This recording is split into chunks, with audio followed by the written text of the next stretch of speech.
बिस्मिल्लाहिर्रहमानिर्रहीम। अस्सलामुअलैकुम। आप देख रहे हैं डीडीपी एनालिटिका। कल ख्वाजा आसिफ साहब ने नेशनल असम्बली में एक तकरीर की, बहुत अच्छी बड़ी बामकसद तकरीर की। उस तकरीर का मकसद यही लगता था कि उनके जहन में है कि हालात को, मामलात को, सियासी कार्रवाइयों को कैसे बेहतर किया जाए।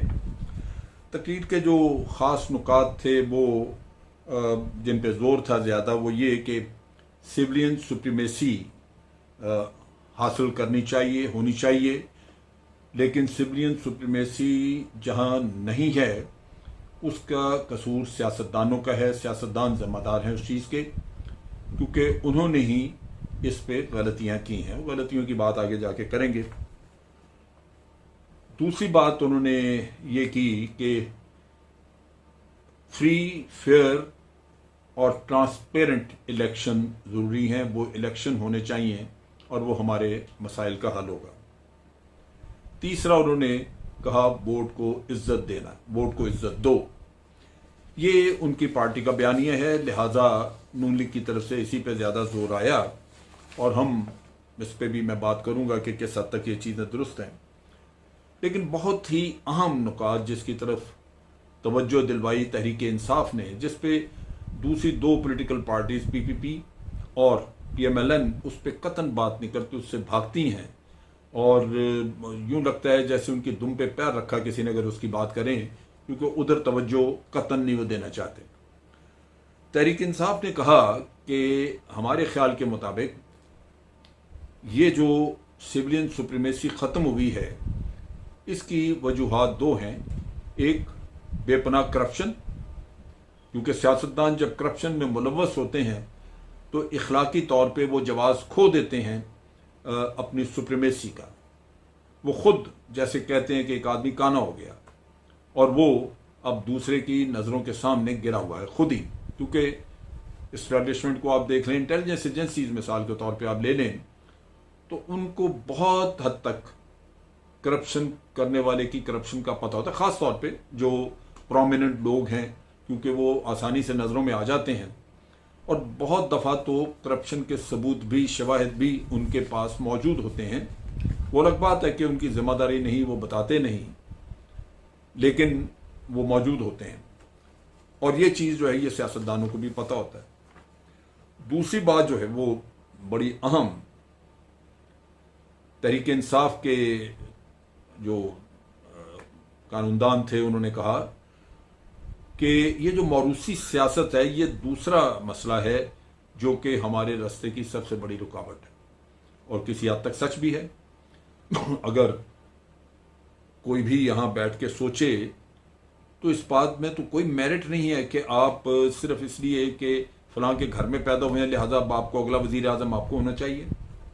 और उससे भी बड़ी दुख की बात है कि उस पार्टी के बुजुर्ग सियासतदान जिनकी उम्र उस बच्चे से, यानी उनकी अपनी सियासत उस बच्चे की उम्र से कहीं ज़्यादा होती है, वो उसके सामने बिल्ली बन के हाथ जोड़ के या हाथ बांध के बैठ जाते हैं, जैसे सारी अकल अब उससे ट्रांसफ़र होगी इनके अंदर। आप सोचिए कि कहाँ रही वो सुप्रीमेसी, क्योंकि आप तो उसके हुक्म के ताबे हो गए, जिसको खुद अभी अकल की ज़रूरत है हासिल करने की, जिसको खुद ज़िंदगी में तजर्बा हासिल करने की ज़रूरत है।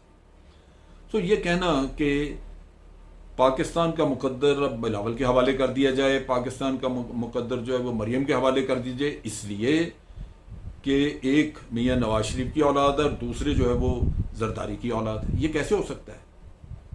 तो ये एक बहुत बड़ा और अलमिया है और मैं समझता हूँ कि तहरीक इंसाफ ने बड़ी सही निशानदेही की इसकी। पीपल्स पार्टी ने यह भी कहा कि ट्रुथ एंड रिकन्सिलिएशन की एक कमेटी बना दी जाए और उसके ज़रिए ये मामलात हल किए जाएं, यानी गलतियों की निशानदेही कर ली जाए, लोग अपनी गलतियां तस्लीम कर लें और फिर ये जा वो जा माफ़ी और मज़े करें। ये एक आसान रास्ता है, जैसे एक आप कह लीजिए कि एनआरओ दे दिया किसी ने, वो एनआरओ टाइप एक तजवीज़ है। ख्वाजा आसिफ साहब ने तो अपनी सारी कहानी का लुब लबाब या उसका जो महवर था, मरकज़, वो फ्री फेयर और ट्रांसपेरेंट इलेक्शन को करार दे के तो बात ख़त्म की। उसके अलावा उन्होंने कहा कि ये जो सिविलियन सुप्रीमेसी का मसला, उसमें इस्टेब्लिशमेंट का जो रोल है वो इसलिए है कि जो सियासतदान हैं वो बार बार इस्टेब्लिशमेंट को कांटेक्ट करते हैं, उनके पास जाते हैं और फिर इस तरह इस्टेब्लिशमेंट को मौका मिल जाता है मुदाखलत का। और उन्होंने ये भी कहा कि जब तक सियासतदान पिंडी की तरफ यानी GSQ की तरफ देखना बंद नहीं करते, ये मसला रहेगा और ये सिविलियन सुप्रीमेसी वाली प्रॉब्लम रहेगी।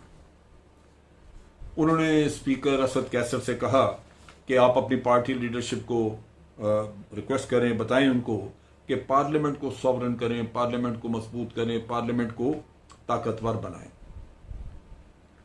ये बात बिल्कुल दुरुस्त है। पार्लियामेंट सुप्रीम होनी चाहिए, लेकिन देखा यह गया है कि पार्लियामेंट को इस्तेमाल करते हैं जो हुकूमत में आते हैं, वो पॉलिसीज और चीज़ों के फैसले करवाने नहीं जाते, पार्लियामेंट का इस्तेमाल नहीं। जहां एक कलेक्टिव विजडम आपके पास मौजूद, आप क्यों नहीं इस्तेमाल करते? तो ये सियासतदानों की अपनी गलती है। पार्लियामेंट का वो वक़ार, वो वक़्त, वो जो उसकी अहमियत थी वो नहीं रहने दी और सियासतदान इसके ज़िम्मेदार हैं। लेकिन मुझे अफसोस है कि ख्वाजा साहब ने बहुत सारी और चीज़ें जिनकी वजह से मुल्क तबाही के दहाने पे है, उनका जिक्र नहीं किया। आप देखिए कि पिछले 3 साल इस अपोजिशन ने सिर्फ इस काम पे ज़ाया किए हैं कि इस हुकूमत को हमने हटाना है।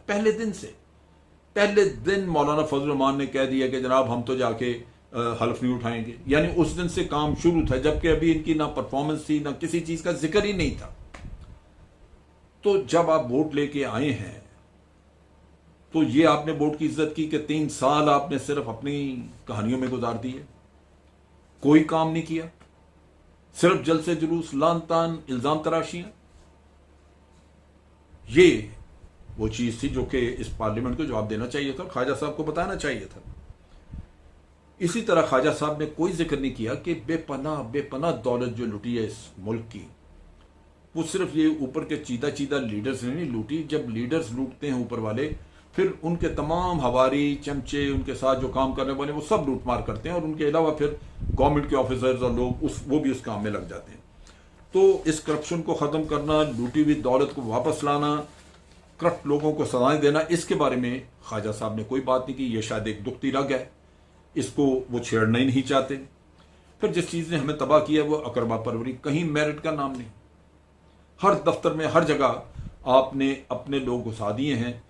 अगर आपने इसहाक डार साहब को वजीर ख़जाना बनाया तो इसहाक डार साहब के अपने चेले चांटे, उनके क्लास फेलो, उनके वफादार वो लोग आपको नजर आएंगे। कोई स्टेट बैंक का गवर्नर हो जाएगा, कोई नेशनल बैंक ऑफ पाकिस्तान का हेड बन जाएगा। ये वो चीज़ है जिसने अकरबा परवरी ने तबाह करके रख दिया। जो अक्सर औकात इशारा किया जाता है वो ये किया जाता है कि सिविलियन सुप्रीमेसी जो है उसके रास्ते में एस्टेब्लिशमेंट रुकावट है। दरहकीकत ऐसी बात नहीं है। आप सोचिए कि जब हमने एक एटमी धमाका करना था तो उसका फैसला करने के लिए मियाँ साहब खुद फैसला करना चाह रहे थे 2-3 लोगों के साथ मिलके।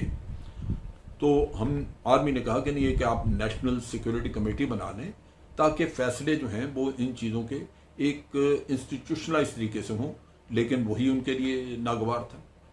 वो चाहते हैं कि अदालतें भी उनके इशारे पे चलें, जैसे जस्टिस कयूम को टेलीफोन करके कहा कि फलां को सजा दे दो।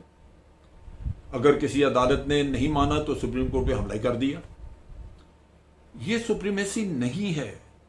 आपने अदालत से मशावरत करनी है, अदारों को उनके कानूनी दायरे में रह के काम करने की इजाज़त देनी है। आप नहीं कर सकते कि हर कोई आपका ताबे हो जाए और आप अपनी किचन कैबिनेट के 2-3 लोगों से मिलकर फैसले करें और मुल्क उसी तरह उन इशारों पे चलता रहे। ये सिविलियन सुप्रीमेसी नहीं है, ये मुल्क की तबाही है। ये कोई भी मुल्क चलाया जाता है अदारों के जरिए और अदारे अपनी राय दे देते हैं, फैसला आपके पास होता है। लेकिन आप ये नहीं कर सकते कि अदारों से मुशावरत ना करें। आप ये नहीं कर सकते कि जो आपने इंस्टीट्यूशन बनाए हैं उनके जरिए आप आगे ना बढ़ें। तो ये सिविलियन सुप्रीमेसी का मैं समझता हूँ कि एक गलत सोच है जो कि दुरुस्त करने की ज़रूरत है। और ये अदालतों को खुद दबाव में लाते हैं। अगर अदालतें इनकी मर्जी फैसले कर दें तो बिल्कुल ठीक है अदालतें, और अगर कहीं अदालत जो है वो इनकी मर्जी का फैसला ना करे तो फिर वो अदालत बड़ी बुरी है। जैसे इन्होंने जस्टिस खोसा के अदालत के ऊपर वो 5 जजों का जो इन्होंने हशर किया और अदालतों की तस्दील की, आप सोचिए ये सिविलियन सुप्रीमेसी की शक्ल थी। अब फ्री और फेयर इलेक्शन कराने का जहाँ तक ताल्लुक है, इसमें कोई रुकावट नहीं। अब जब लास्ट टाइम फौज ने इलेक्शन कराए तो फौज खुद तो नहीं चली गई थी ना, फौज तो खुद जा ही नहीं सकती। इलेक्शन कमीशन ने बुलाया, आपने किसी ने एतराज नहीं किया, बल्कि आप सारी पॉलिटिकल पार्टीज हमेशा कहती रही कि फौज की निगरानी में इलेक्शन करवाएं। चूंकि इखलाकियात की किल्लत है, शर्म है नहीं, जो इलेक्शन हारता है उसने इल्जामात इधर डालने। अगर फौज आई है, सामने खड़ी हुई है, तो आप धांधली नहीं कर सके, आपको तकलीफ ये पहुंची है। आप सोचिए कि अगले दिन 35 लाख जाली आईडी कार्ड जो हैं वो डिस्कवर हुए हैं सिंध में। ये थोड़े हैं, अभी और पकड़े जाएंगे। और सब सूबों में यही हाल है, ये सियासतदान बनवाते हैं और जाली वोटिंग। अगर इनकी ये वोटिंग रुकवा दी जाए तो हो सकता है ये इलेक्शन में जीतें। अगर जाली वोट पड़ना रुकवा दिया जाए तो जो रुकवाएगा वो मुजरिम हो जाएगा। यही फौज का मसला था। हर जगह पे इन्होंने जाली कार्ड, अचकजई की देख लीजिए, उनकी अचकजई की कॉन्स्टिट्यूएंसी में देख लें, अफगानियों को दिए हुए कार्ड, वो अफगानिस्तान से क्रॉस करके आके इसकी कॉन्स्टिट्यूएंसी में वोट दे जाते हैं, महमूद खान अचकजई। तो ये तो इनका हाल है जो कि फ्री फेयर इलेक्शन की बात करते हैं। ये फेयर इलेक्शन करवा ही नहीं सकते। यहाँ पिछले दिन मैंने एक उसका शायद खाकान अब्बासी का मैंने एक इंटरव्यू सुना, जिसमें उसने कहा जी हम तो माहिर हैं इस काम के, इलेक्शन चोरी करने के। वो किसी न किसी रास्ते आपने चोरी करना है, क्योंकि ईमान तो है नहीं, ईमानदारी नहीं। जो करप्शन करता है, जो गवर्नमेंट का माल चोरी करता है, वो कैसे कह सकता है कि वो इतना ईमानदार होगा कि वोटों के मामले में नहीं करेगा गड़बड़। और जो सिटिंग वजीर आजम सुप्रीम कोर्ट में, अदालत में जाली डॉक्यूमेंट्स, जाली एफिडेविट पेश करता है, ये कैसे हो सकता है कि वो जाली वोट नहीं डलवाता होगा? जब जाली वोट नहीं डलवाए जा सके फौज की मौजूदगी में, तो फौज पर इल्जाम लगा दिया कि इन्होंने धांधली की है। ये मसाइल असल कुछ और हैं। फिर आप जो वोट को इज्जत दो की बात करते हैं, आप उसका भी जरा नमूना देख लीजिए। वोट को सबसे पहले इज्जत देनी है वोट देने वाले ने। जब वो वोट देता है तो उसने वोट का सही इस्तेमाल करना, क्योंकि हम बार बार कहते हैं ये वोट कौम की अमानत है, आपका जाती नहीं है, ये आपका माल नहीं है कि आप उसको यूं किसी को दें तो पैसे वसूल कर लें। ये अमानत है, और अमानत का इस्तेमाल ये है कि आपने उस शख्स को वोट देना है जो बेहतरीन हो, जो ईमानदार हो, जो आपका दुख दर्द जानता हो, जो मुल्क के लिए और आपके लिए काम कर सकता हो, जो मुल्क का वफादार हो।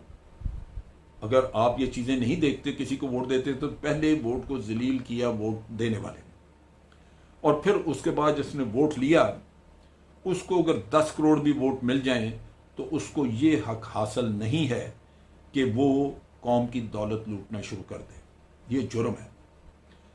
वो वोट लेके तो वोट की इज्जत या वोट को इज्जत देना उसकी जिम्मेदारी है, और वो ये जिम्मेदारी है कि वो मेरे आपके जिसने वोट दिया उसके एतमाद पे पूरा उतरे। मैंने एतमाद उस पर किया कि ये मुल्क के वसाइल को जायज़ तरीके से इस्तेमाल करेगा, ज़ाया नहीं करेगा, खुद नहीं खाएगा।